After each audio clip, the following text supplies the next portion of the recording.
Welcome back to another video. I'm Dante, the Backyard Buddha, and in this video, I'm going to be talking about how you can become very, very irresistibly attractive to your ideal partner, the person that you want to be in a relationship with. And I think that is our big common goal as people being a part of PACE. That's people pleasers, anxiously attached, codependents, and empaths.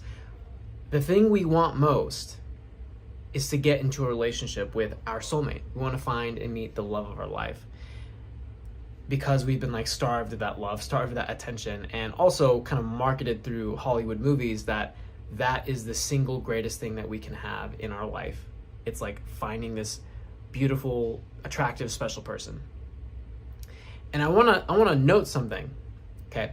Coming from that paradigm of that's the best thing in my reality that I can experience. You're coming from this place of I'm here, I'm not fully complete until I get this thing up here, which is the soulmate, which is this dream relationship. So if you're looking at that model, you're down here, this is up here, and you're looking up here at this to complete you. So you're, in a way, you're very needy, you're very desperate, you're very attached to getting this, and you can't be satisfied, fulfilled, or happy until you get this relationship. That's something I want to highlight. That's the underlying frame of this paradigm, of this mindset that we want to get our soulmate. And in this video, I actually want to give you something way more powerful. Okay? So, to give you an example of this, if I'm focused on, let's take dating for instance. If I'm focused on trying to get someone out on a date, there is a lot of tension there, potentially, right? Because if the date doesn't go well, oh my God, I'm gonna feel so bad. Let's just pretend that's the case. So if instead though, let me give you another idea here. If instead I have, let's say, a weekly barbecue or a poker game or a poolside, hangout session with charcuterie boards that I have and host with my friends. And I have a core group of friends, maybe 5 people, really great friends with. They're funny, awesome to hang out with, a good blend mix of guys and girls. And as I'm going out on these dates, my real intention with these dates, if I meet someone they're really cool, awesome, we can go from there. But my real intention with these dates is to actually invite people, cool people or I think that, might potentially be cool, to invite them out to this poolside charcuterie board hangout session, to the poker game, to the barbecue, to see if, what they're like in person, to have more fun, and just have it be a not high pressure situation. That's something that's way more, instead of trying to get them out on a first date, if I meet them out somewhere, or let's say I'm even using dating apps like Hinge or something, if instead of trying to get them to this date, which is very high pressure, it's very romantic, if instead I'm bringing them out to this group event, well, now it's kind of coming from this frame of I'm not really, needing this. I'm not needy. I'm not desperate. I don't need this to work out or not. If it doesn't, whatever. There's going to be tons more people. Now, why do I bring up that example? It's because it changes how you view the same situation, okay? Right? Meeting that somebody out in public or on the dating app, trying to get them to a date, high pressure, versus trying to see if they'd be a good fit to come into your world, into this group activity, very low pressure. That's the difference here. So if we take that soulmate paradigm, I want the soulmate. That's I want to get them out to a date, very high pressure. If instead you actually flip that around to, instead of I want the soulmate, this shiny person up here, instead put yourself up there and say, I want to give this person, whoever that is, I want to give this person the soulmate experience. I want to be the prize. I want to be the person where they're oh my God, this person's so awesome. They're so amazing. You're practically glowing to them. You're just so attractive. You're so shiny. You're so unbelievable. You're so cool. You're so awesome. Giving them that experience, that feels 100,000 times better. Having someone chasing you, having someone really appreciate you, having someone think you're this fucking superhero in their world. And it doesn't matter if you're a guy or girl, right? Like how that superhero effect is going to show up is going to be different if you're a female versus, a guy, and also like the genders in which you're dating. It's going to take a different form. But the important thing is you're not coming from this, I'm chasing this person to complete me. Instead, you're asking, how can I complete myself and be giving a positive experience versus trying to get the positive experience? And taking your focus and putting it on that different angle is going to do something really incredible for yourself, which is going to make you feel a lot happier and more fulfilled, because you're not waiting for this person to finally come into your life so that you can finally be happy. You're focused on being happy on your own. And in light of that, I want to give you a really powerful exercise that's very, very easy to do, as well as being very, very powerful. And as an aside, the underlying intent with this is to break you out of what everybody spends most of their time being in, which is the state of reactivity. So most people, they wake up in the morning, the first two things they do, number one, they grab their phone, check their phone, scroll on their phone. And number two, they start focusing on all their problems, everything that's wrong with their life, everything they're stressed about. Like both of those things immediately play. And what's happening when both of those things are being triggered, when they're checking their phone and they're worrying about their problems? They're reacting. They're reacting to everything on their phone. So they're trying to just like scroll on TikTok or whatever, emails, notifications, blah, blah, blah. They're reacting. It's stimulus, keeping you in a reactive place. Or they're worrying about the problems and they're reacting to what is. Reality is a mirror. It reflects what you dominantly feel. What you dominantly feel is going to create your reality.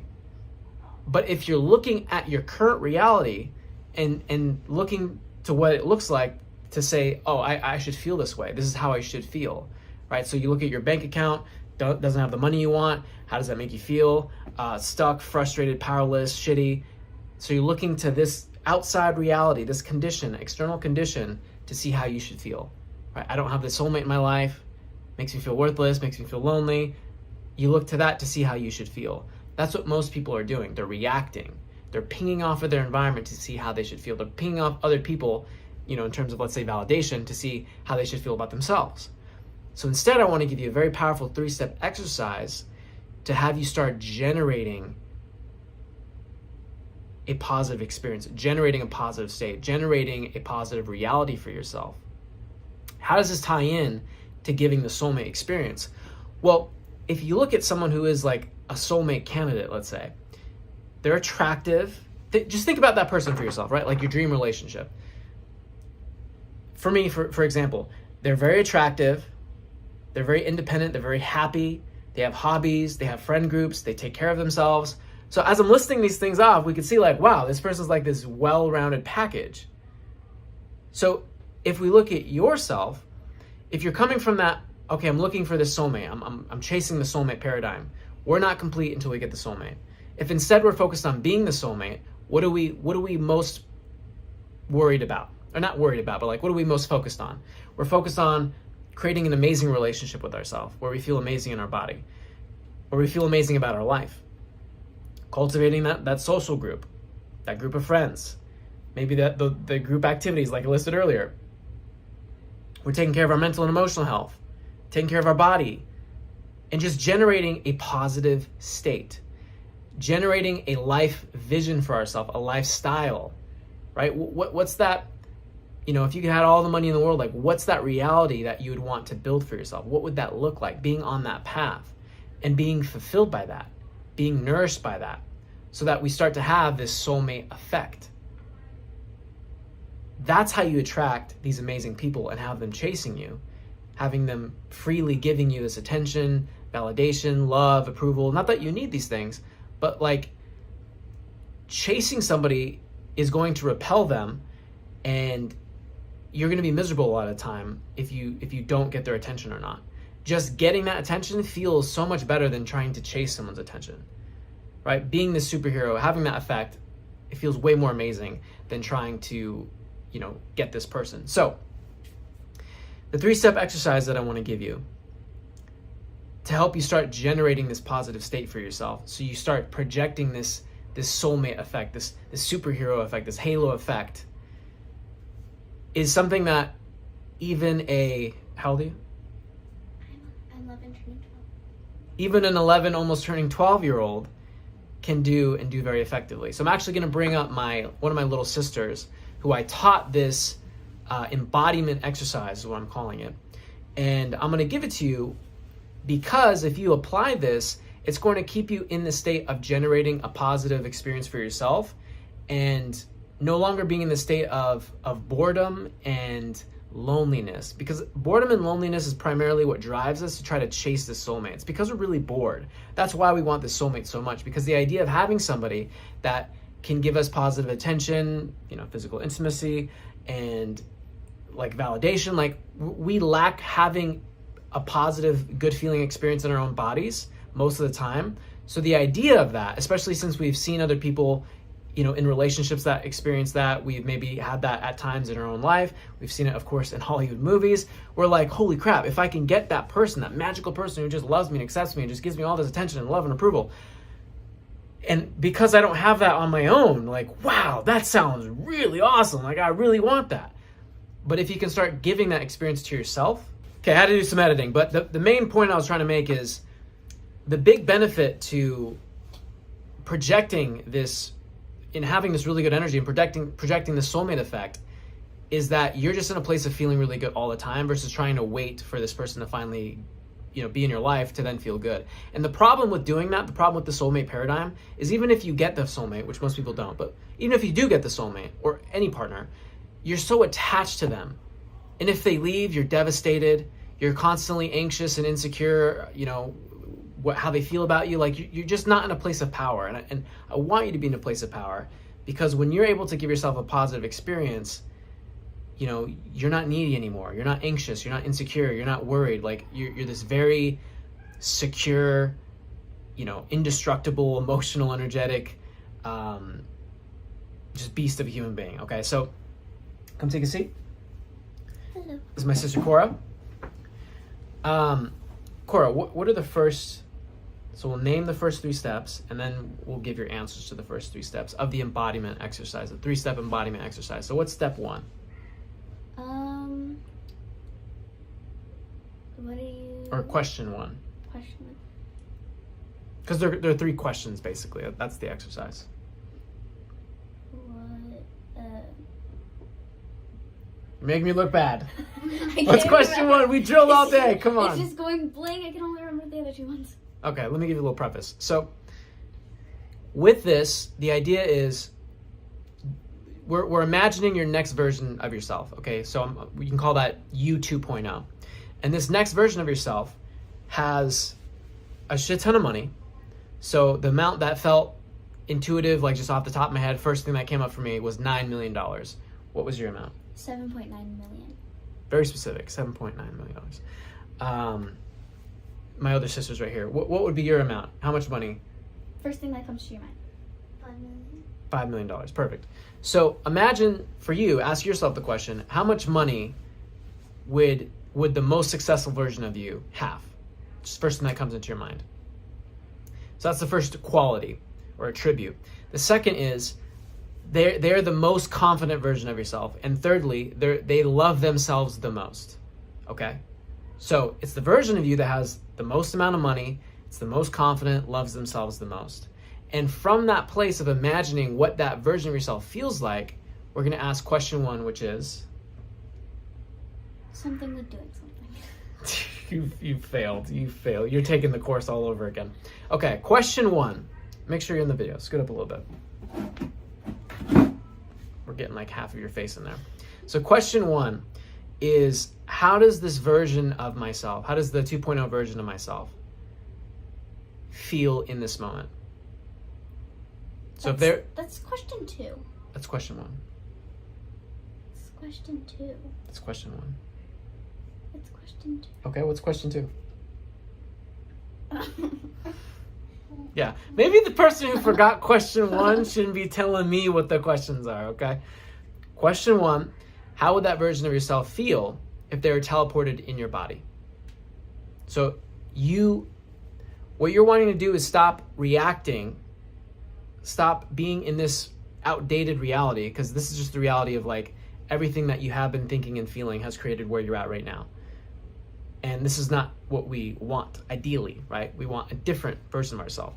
So having all that money basically equals a bunch of freedom. It basically equals a massive amplification of who you are. The more money you have, the more you can express and do what you'd already and are already doing right now.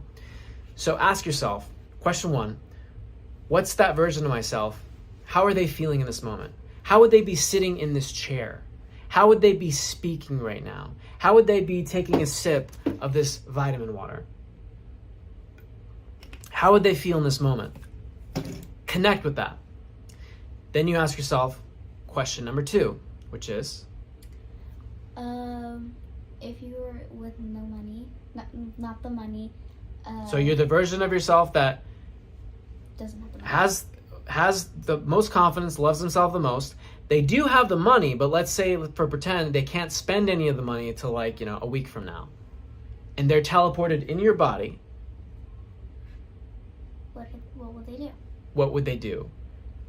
And would they do anything differently? So let's say in this moment, with the version of Dante that has $9 million, would they do this video? Would they act any differently than he is acting currently? Sometimes, or maybe even a lot of the time, that's going to be a no. And you can use that actually as a way to actually affirm the fact that like, oh, look at that. I'm already that version. I am the 9 million version of myself. Because like in this moment, they wouldn't do anything differently. So I am already that version. But if they are going to do something differently, like maybe they'd make weird faces, and talk a little bit slower, right? Maybe they would do that. So you're asking yourself, what would they do differently? And then you're able to take that action, which is allowing you to like step into what that feels like to be that $9 million version of yourself, or whatever the amount is. And then that brings us to question number 3. Sit up, make sure they can see your face. Question number 3. How would they feel with the money? Yes. So if you had the money, how would you feel, but what would you do with the money? Yes. If you like had the money and you could spend it, what would you do? Yes. So this is more of like a visualization exercise, because obviously you don't have the money right now. You're on the path to having the money, manifesting the money, allowing the money. But as an exercise to step more into that feeling, what would you do if you had the $9 million? So you with the $7.9 million, after this little video that you're guest starring in is over, what would that version of yourself do? Remember, it's 7 p.m. right now, so keep that in mind. So like, what would she be doing? Probably having dinner. Okay, what is she having for dinner?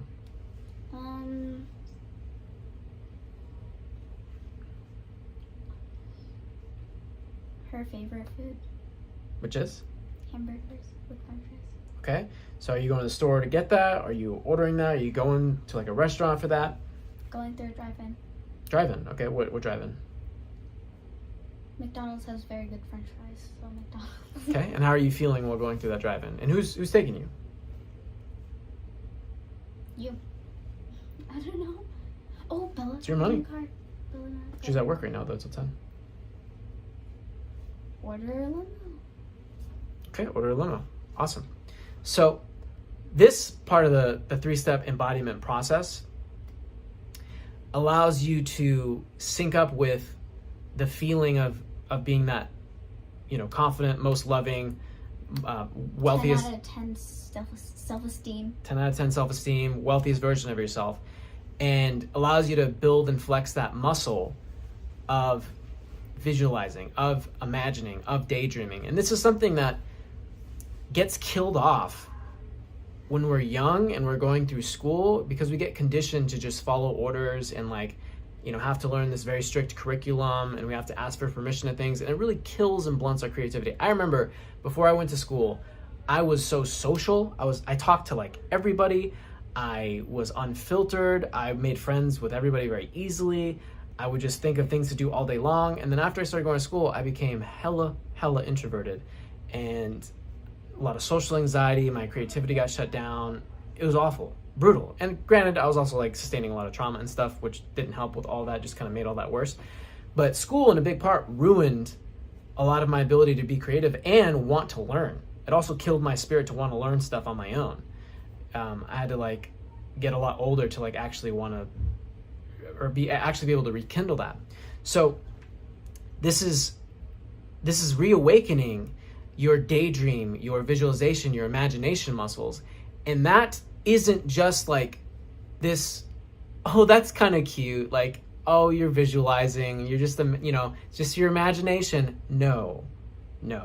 Your imagination, your ability to daydream, your ability to fantasize, that is literally creating an emotional state. Back to what I was saying earlier, what are most people doing? They're reacting. They're saying, hey world, hey reality, hey other people, hey conditions, hey bank account, current bank account, how should I feel about myself? And then that's how they feel, which is limited, shitty, hopeless, frustrated, anxious, insecure. So that's the state that they're reactively generating within themselves. With this 3-step embodiment practice, and especially step 3, which is like flexing your visualization muscle, you're actually starting to create your own state. Now, when do you do this? All the time. You should be syncing up with this and making sure in every moment you're generating that positive state. Now, once you do this and you get a little practiced with it, you're going to find that you feel really good after doing it a few times or one time. And then you can ride the momentum of that feeling good for, an hour, a couple hours, a few hours, half your day, the rest of your day. Whenever you start to feel bad and you start to slip into reactivity, reacting to your problems, bank account, reality, stressors, whatever, that's when you want to then go through this 3-step embodiment practice, which is, again, number 1, question 1.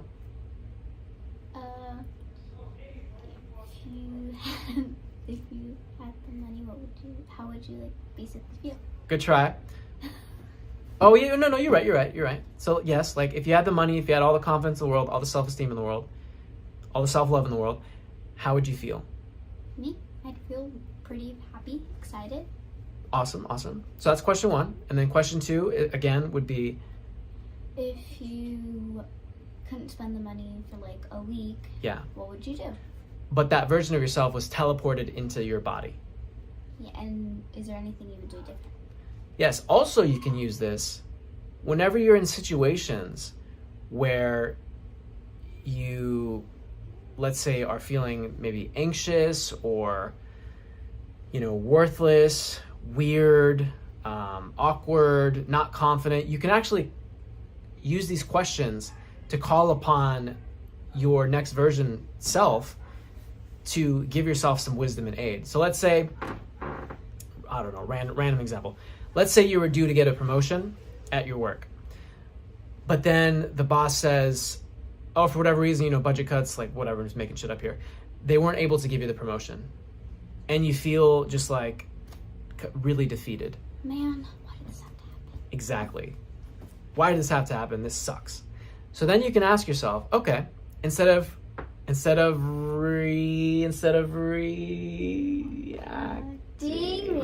reacting, we can ask the question, what would the $7.9 million version of myself, the ultra confident version of myself, the version of myself that loves themselves the most, what would they say to me in this situation? Don't be sad, there's other opportunities. Mm-hmm. How would they feel? How would they experience not getting that promotion? Remember, they can't touch the money for like another week, so it's almost like they're living your life as like a part of like a game, right? Like those shows where like the millionaire or the billionaire has to go work like a 9-to-5 job for a couple months or something. So if they're teleported in your body, what would their experience of not getting that promotion be? They probably wouldn't feel sad. Yeah. I mean, if I picture my version of myself not getting the promotion, I'd be like, yeah, I don't care. Like I'm rich. Like I feel really great about myself. Like that, it allows you to step back to the whole dating thing, right? Like trying to get the date versus seeing if they're a good fit to come out to your group thing, right? Like I'm the party, I have the fun versus I'm trying to get your fun. How that makes you think about things differently. Similarly, asking, what would that version of myself that has all the money and confidence, how would they feel? It allows you to step out of that reactivity, out of that problem, and just think about it differently. It allows you to access a different feeling state so that you're not affected by these things anymore.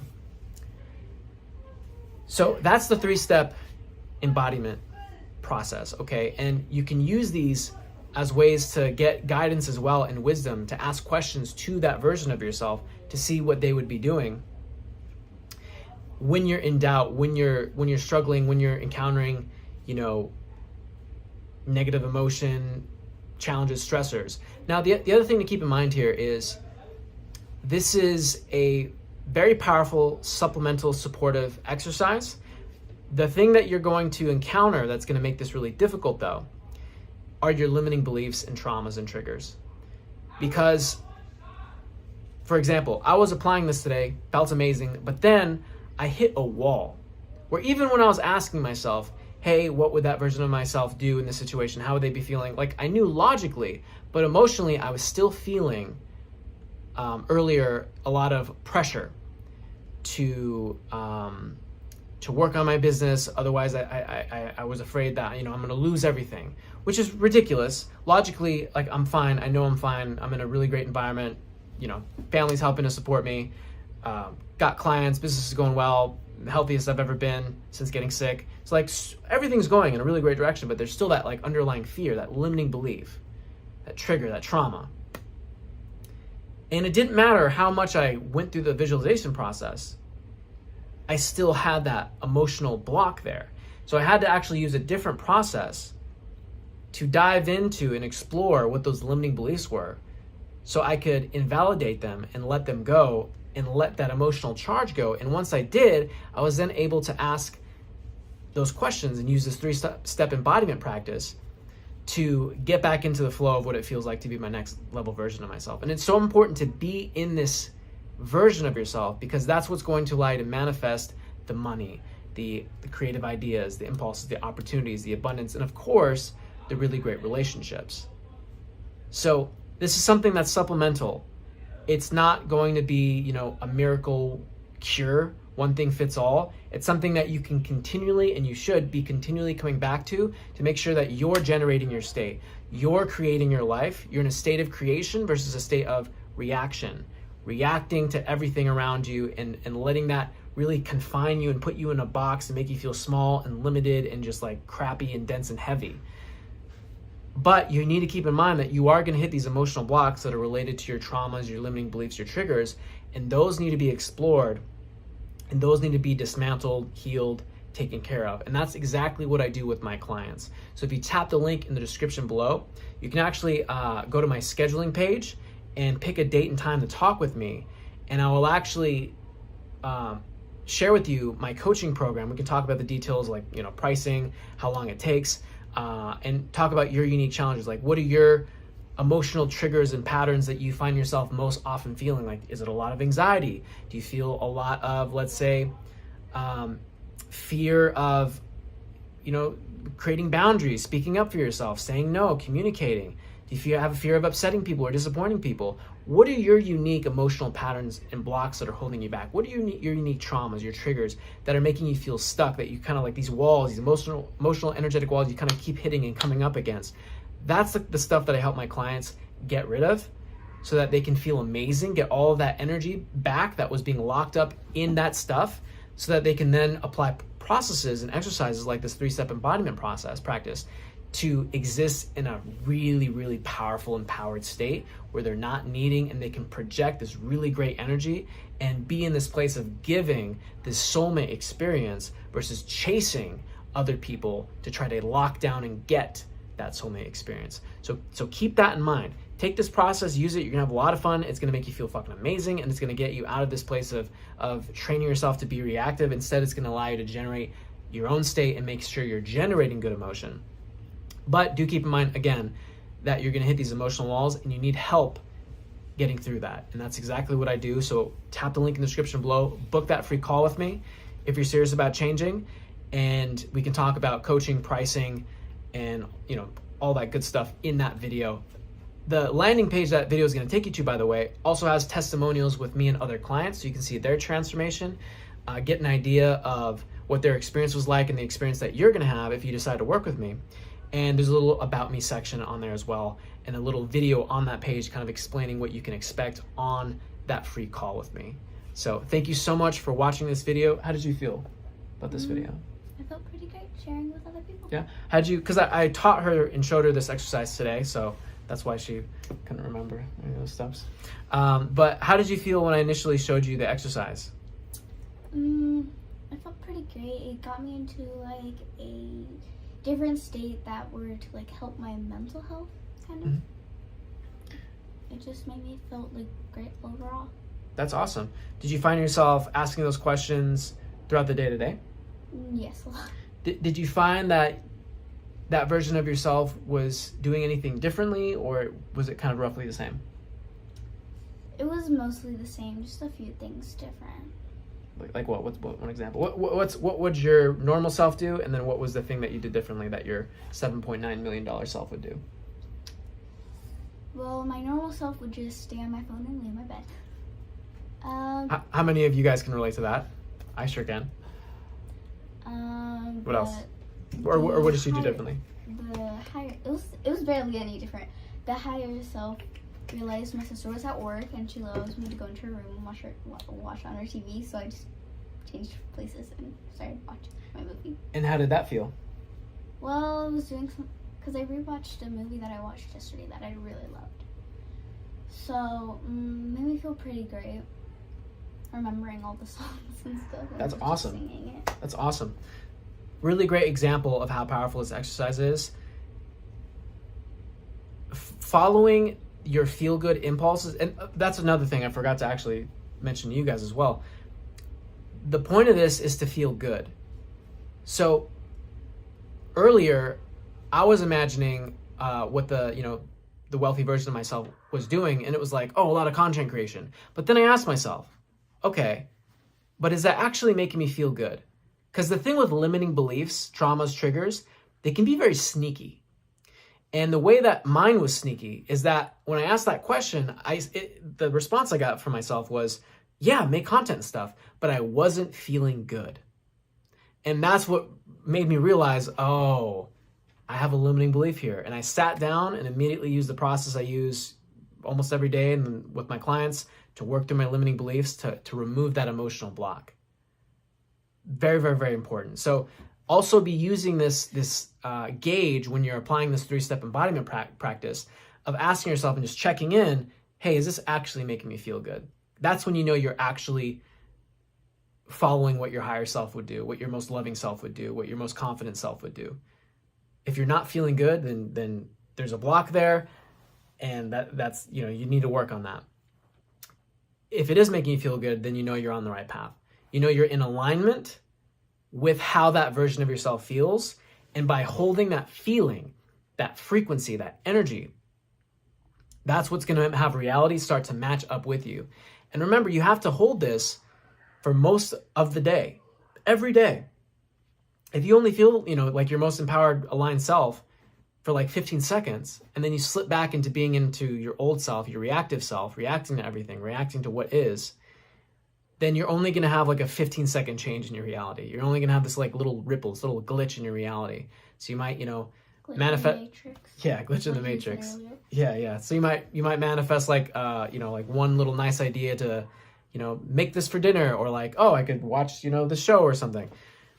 But the more you stay in that state and keep generating your wealthiest, most confident, loving self by just imagining, flexing that muscle, using your imagination, daydreaming, spending most of your time in that place. So actually, that visualization, that fantasy, that imagination is actually more real to you than your current reality.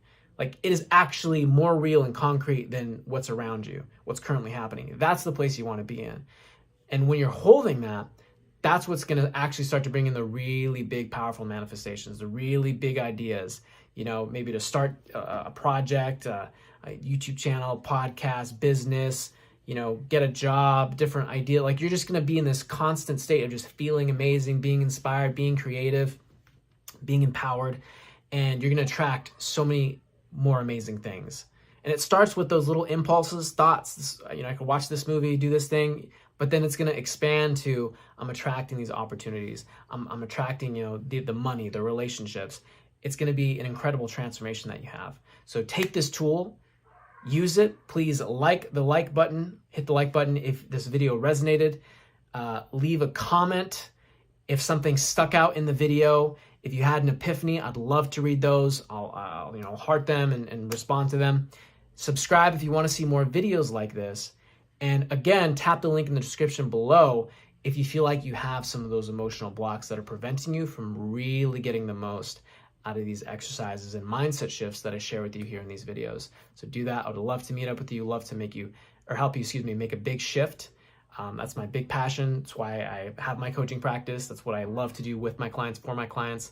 And it's my deepest pleasure in this life. So for everybody else watching the video, thank you so much for watching. I appreciate you. Thank you for being in the video as well and helping. Thank you for having me. You're very welcome. And we will see you in the next video.